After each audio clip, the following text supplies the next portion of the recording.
big customers have knowledge on sustainability. Those are the big corporations. But on the small and medium enterprises of our customers, there's just over 50% of awareness on sustainability, and the lowest is at residential, with only 20% of our customers having knowledge of that. So having said that, we're doing a lot of information campaigns and forums for our customers on all segments of our customers.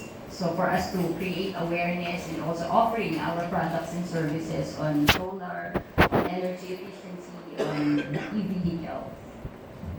Okay, and next up here we have Carlo. Carlo here is with Solana Land, another innovator in real estate, and incidentally, he's more focused on the north. And up in the north area, he is doing new ways to build. And I'd like you to guide us more, Carlo, please. So at Solana Land, we're trying to do very different things just to be able to make sure we're growing the communities in a sustainable way. Because what we don't want to happen is that the north area where where everyone is migrating to becomes just as congested as it is right now in Manila, right? So for instance, one thing that we're doing is that by law, developers are mandated to dedicate 30% of their developments towards open spaces and roads. Some would argue that you should always maximize profits and that you should always try to maximize that saleable area of 70%. But at Solana Land, we don't necessarily agree with that approach.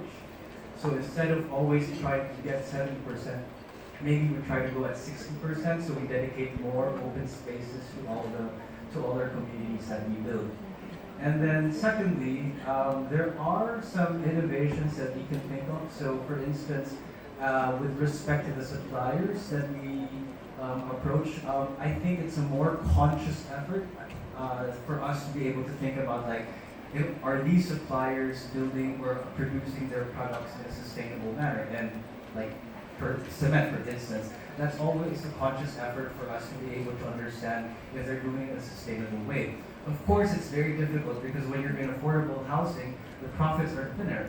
So it becomes, like I said, a conscious effort for you to be able to keep on thinking and thinking and thinking whether you're actually doing and building in the right manner. And third, we're trying to innovate better by including solar panels in the projects that we're trying to do. So, because there's a mindset that putting solar panels in your projects is just for like your houses in Forbes Park or all of these very fancy developments, but it's not. You have a business model already here in the Philippines and other developing countries where you can actually have affordable housing communities that integrate the solar panels within their projects. And that's why if you have your Pag-ibig or your banks, they actually are willing to finance the projects, the houses, inclusive of the solar panels. So that's a good innovation, and that's what we're trying to do with the community. That's right. Our company is a consultant of that firm, Imperial Homes. Emma Imperial is a good friend, and she pioneered in using solar panels in low-cost and affordable housing. And wow to her, and because of that, the IFC and the World Bank has taken a closer look at the Philippines as to how we could address the housing needs using innovations in renewable energy and solar panels. In your line and up there in the north in Pampanga, in Hermosa, Bataan, what other ways are you integrating sustainable approaches for real estate and urban development and rural countryside development? What are the other ways aside from solar panel use? I think the other technology that we're exploring right now is water collection, rainwater collection mechanisms.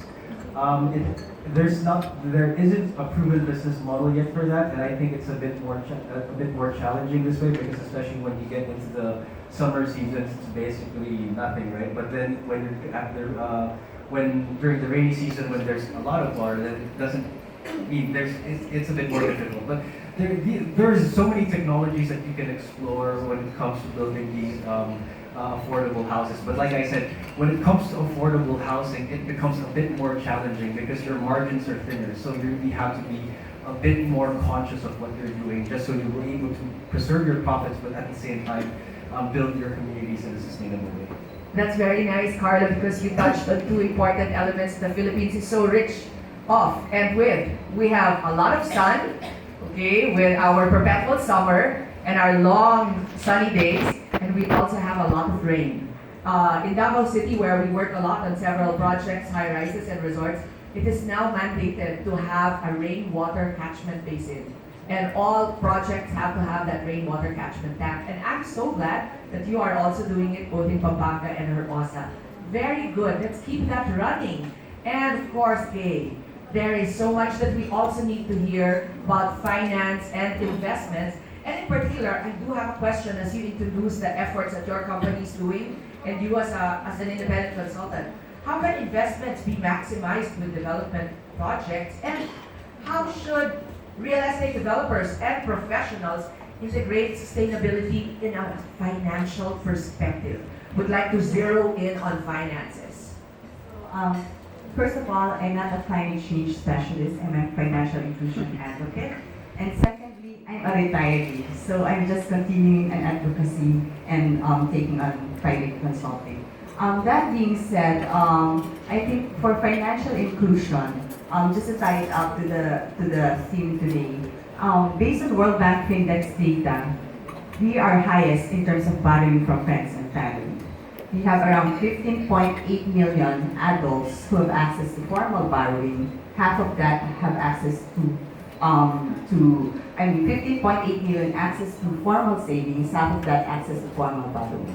And based on the Sun Life data, only 16% of middle to higher income have insurance. So what does this all mean for the real estate sector? It means for majority of the households, insurance is not a priority, especially for the unbanked, where they struggle every day just to meet their basic needs.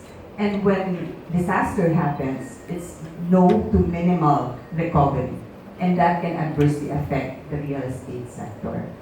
In terms of the financial side, I think it's very important to educate every Filipino about good financial management. When we talk about resiliency, when it comes to real estate sector, it's not just about physical resiliency.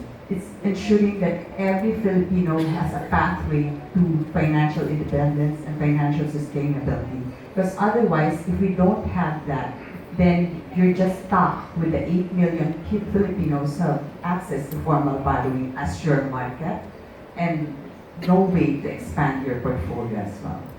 How do you think should we address that as a nation? If there are any policymakers here in this audience, it would be good. What, in your opinion, as a retiree and who has looked at it in a 20-year perspective, looking back, what do you think can you suggest so that we could improve the way either formal lending happens for this, or how efforts for affordable housing could help? I believe it's important. I'll adopt Mao Zedong's economic policy on walking in two legs. He said that we should have a focus on industry and agriculture if we want to achieve economic development. In the case of real estate sector, there should be a parallel focus in our policies and actions on resiliency and disaster risk management, on mitigation and immediate recovery. That being said, I think by looking at that in that angle, we can be able to manage climate change issues.